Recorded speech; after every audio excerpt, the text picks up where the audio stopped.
Welcome to the Thinklings podcast, a conversation where good thoughts help renew the mind with the Word of God. I'm Charlie Carter, and I'm here with Tim Little and Andy Stearns.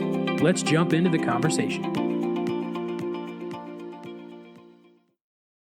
There have been times when we have compiled them, and, well, for example, the little book on finding God's will started out as a series of Nick of Time articles. A few years ago, Central Seminary published a volume of devotional theology, to which all of our faculty at the time contributed, but most of the essays in that book started out as Nick of Time articles as well. So, part of the thing is just continuing to go, week after day, week after week, just find time to write, carve out a little time to write. So as a student at Central, and then I've heard you say this and explain this in other venues, you have a helpful take on the three ideas of pre-modern, modern, and postmodern. Could you share that with our audience, how those three things relate? I think that's been a very helpful thing for me in the apologetics world, and even like in the history world when you look at how people are looking backwards and looking forward to interpret things. But can you walk us through those three terms and what they mean? Well, in terms of the history of ideas, let's even start further back than just the history of the thing. Let's start with what we believe about the world. Here we have a world around us. Let's call this imminent reality. Imminent in the sense that it's present, it's at hand, it's what we're actually dealing with. We're bumping into these events and objects all the time, and there are so many of them. They're completely overwhelming to us. We can't possibly take notice of everything that's going on around us all the time.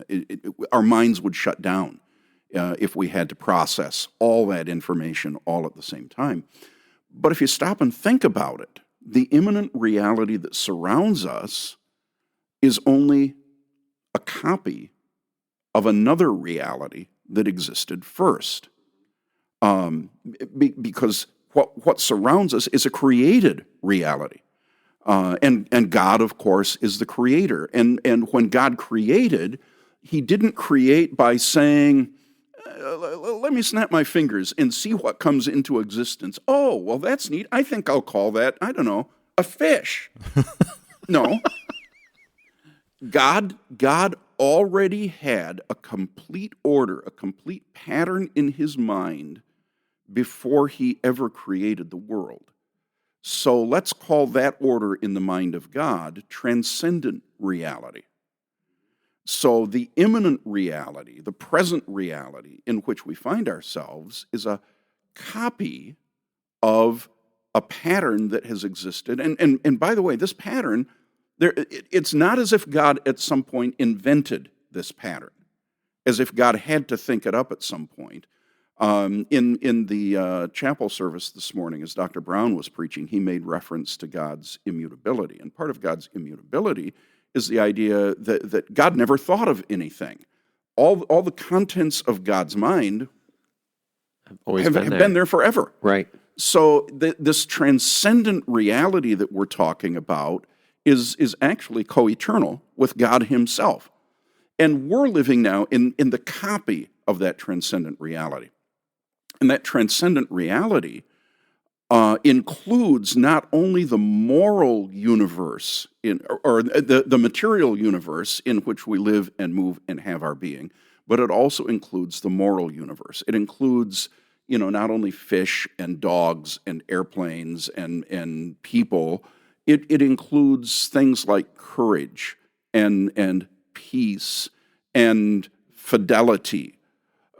So that when God envisioned the world, when he envisioned what I'm going to call the universe, and when I use the word universe, what that means is that everything is connected to everything else. When God envisioned the universe, he envisioned it not only as a material universe, but as a moral universe in which his own moral character would constantly come to bear.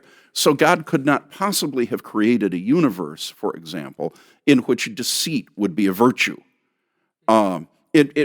Truth always has to be a virtue because the universe is created by God who is truth.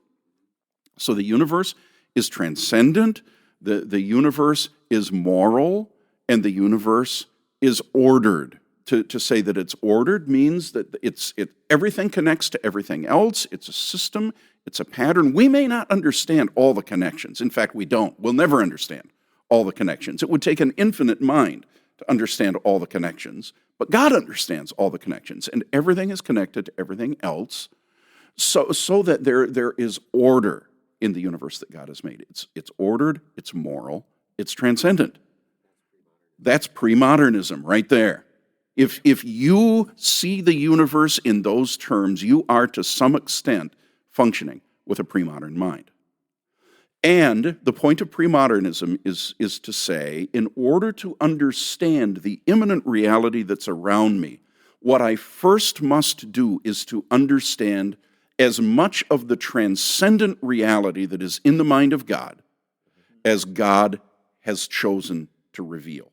Right. You're not going to get it all. It's just what he's chosen to reveal. So God has provided the framework or the parameters for understanding immanent reality. And what I have to do as I explore immanent reality is to fit the particulars that I observe into the framework or the grid work that God has supplied for me.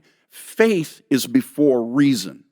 In fact, reason can only function rightly within a reality that is first of all defined by faith. Otherwise, it becomes random. It becomes chaotic. So to put it in, years ago, there was a TV show called The X-Files. Oh, yeah. And their big slogan was, "The truth is out there." Well, in pre-modernism, the truth is up there. In fact, this order, this grid, this pattern that exists in the mind of God, in which everything connects to everything else and everything explains everything else, that's what we'll call the truth, capital T. What modernism does is to shift the focus away from transcendent reality to the immanent reality, to the reality that's around us. What modernism says is that we can come to the truth, that is to say, we can come to understand all the connections, all the order, all the pattern, by simply looking at the particulars within immanent reality itself. Now, modernism doesn't start out denying that there is a transcendent reality.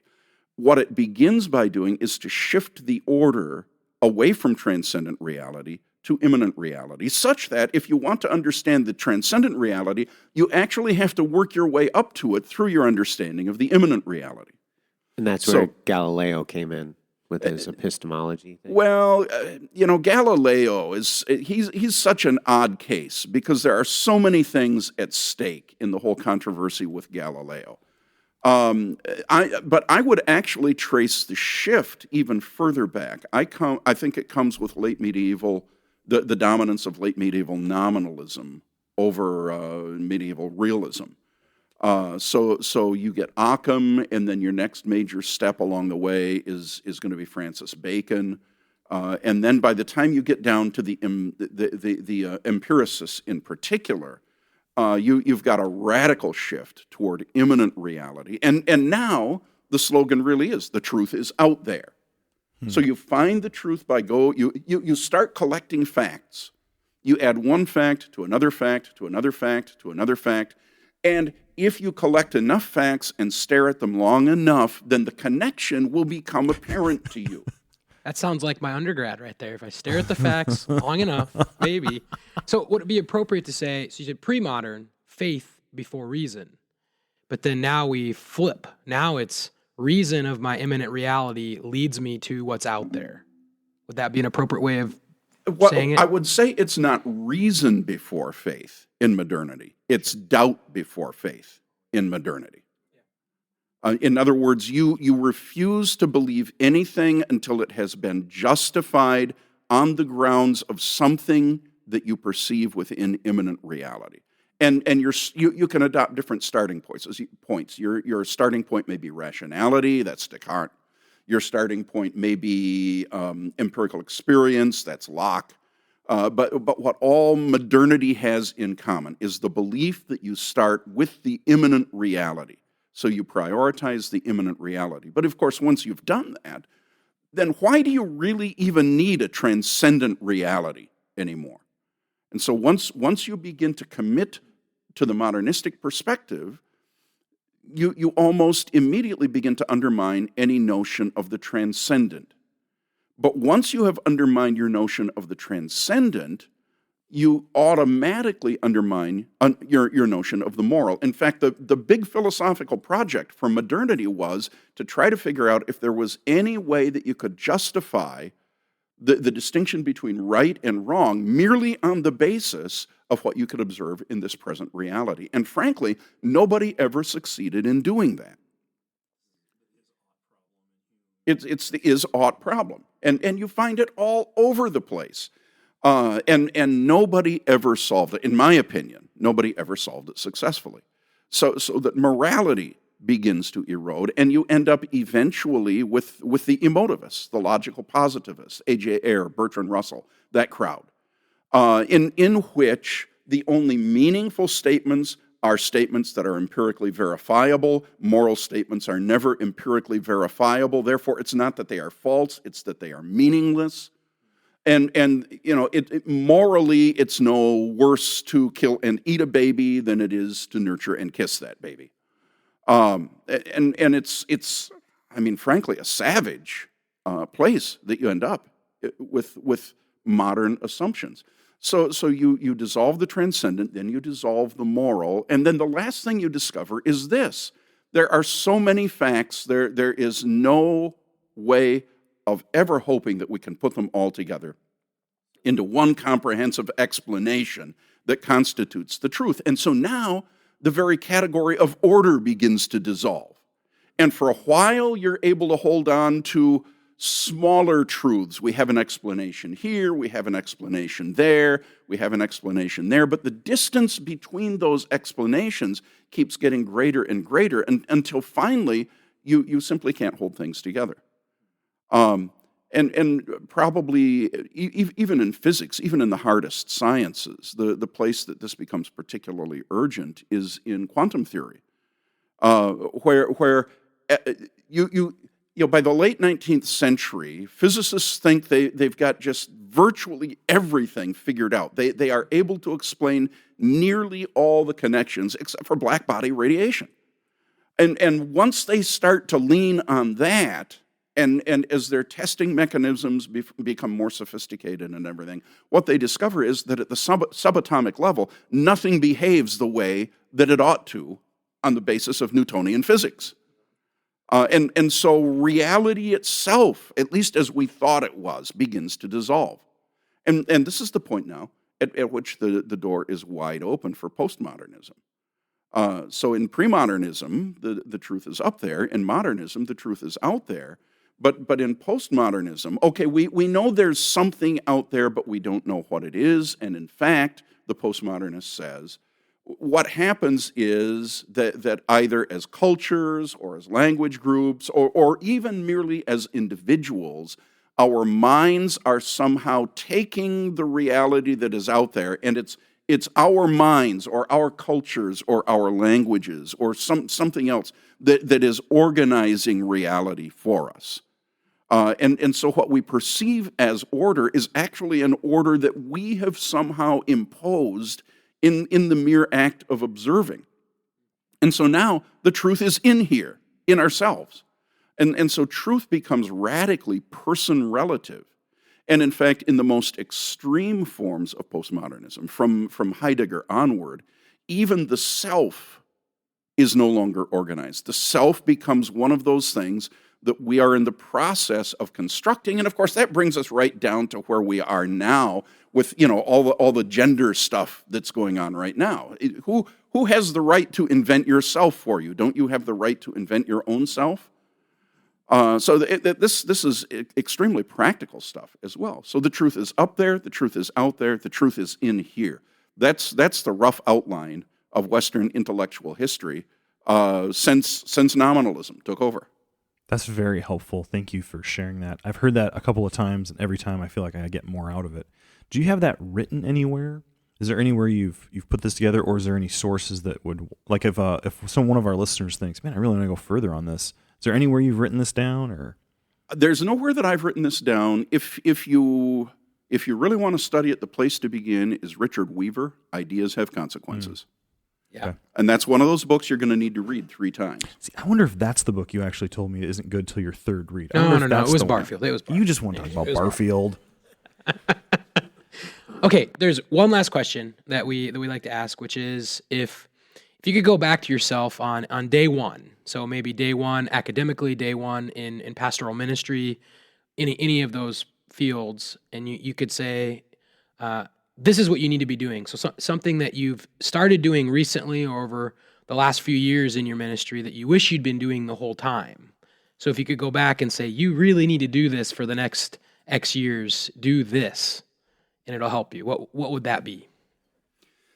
You know, I don't know that I could actually tell the young me, do this, because the young me never took well to being told you need to do this. All the things that I would say to the young me are things that other people actually said to the young me. What I needed to do, and this is not just in college, this is from grade school forward. I needed to start trying. Okay, number one, I was the victim of a broken educational system. That's part of the problem. But number two, I was lazy. Green books everywhere. And green books everywhere. That's exactly right. But I was lazy and uninterested, and there were some reasons for that in a lot of academics. And I graduated in the lower half of my high school class.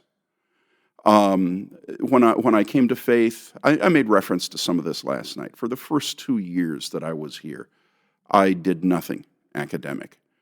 The first time I took Greek, I flunked it. And it's not because I was stupid, although I am, but it's because I just didn't apply myself. And the result was that by the time I did start applying myself, I was already behind the curve. And throughout my adult life, I have felt like I've had to fight that deficiency. I'm still fighting to catch up. Because I ought, by this stage of my life, I ought to know so much more than I do.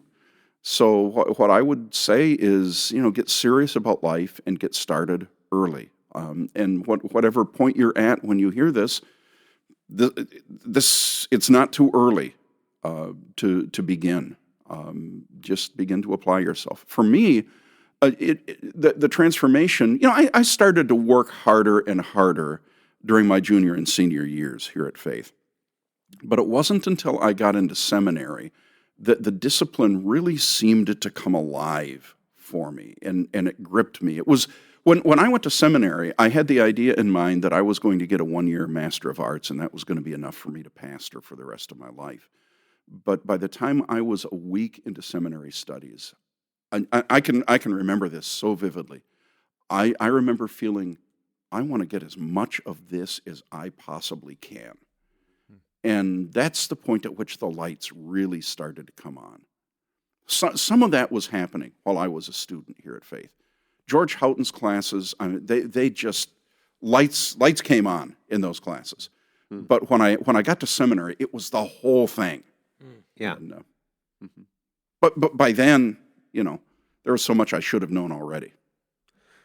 Catch up. I feel like I'm playing catch up. I've been playing catch up for a long time. Yeah, well, my upbringing playing 8 hours of video games a day didn't help me. I definitely feel catching up here. It didn't teach you more about God's word? No. Prepare you It didn't help me to think. It didn't help me to anything. The last video game that I can remember playing, I think, was Pac-Man. Well, we actually have a funny story about that. I don't know if we should not say that story. Or when we had hermeneutics at Central, we brought his Xbox. You're really going to say this story? Oh, yeah, I'm going to say it. It's already started. You got to say it. Statute of limitations has expired. So you're playing video games in class? No. The first night. In the hotel. The night before we're playing some game, and we thought we'd go to class and we'd come home at night and play video games. And that ended after day one. Oh, my word. Oh, wow. Sorry to ruin your life. No, actually, that was one of the most helpful things. Well, Dr. Bauder, we're very grateful that you came to be on our podcast. And again, I'm very thankful for your ministry and the word with us last night. And I'm sure these guys would like to say things too, but we're not going to let them. Hey, that's not nice. No, go ahead. Say what you want. Closing comments. I tell people this. I'm so thankful for both my seminary experiences here at Faith and up at Central. And from day one entering my teaching ministry, I think back to the time at Central when you were pressing me mentally. And I'm very thankful. I don't think I could be a teacher today if I hadn't had that part of it. And also like your 20th century theologians class, I was so confused as to why that was helpful at the time.